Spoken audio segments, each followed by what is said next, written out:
the DNA molecule has a sister, sibling, whatever we call it, that is highly similar but not identical. So this fundamental nucleotide part is still largely relevant, but if you make that one small charge and swap an OH group to an H group, you get a almost completely different molecule. It's of course not completely different. The building blocks are virtually the same, but this changes the stability and hydrogen bonding patterns in the molecule. So instead of having a stable double helix, we're going to end up with something that is not a double helix. You actually change the bases too.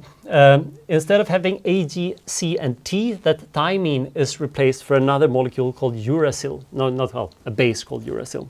The reason for that is actually pretty smart in evolution, so that the cytosine base can actually be degraded under some conditions to form uracil.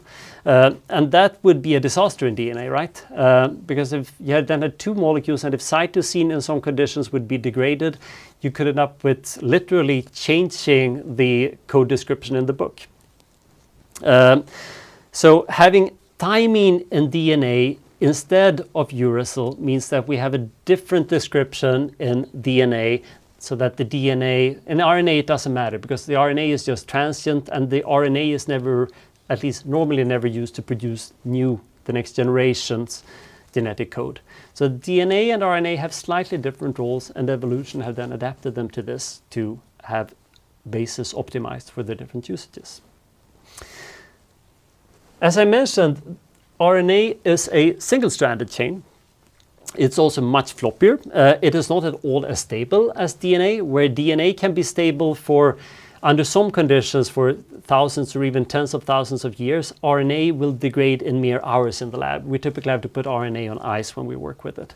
DNA will actually degrade too, and that's the reason why radiation damage, for instance, will damage your genetic material in DNA. But due to the complementarity of the base pairs, under most conditions your cells can repair that, as long as the damage is not too severe. But of course, as we get older and everything, this becomes more fragile, and under some points it will lead to tumors.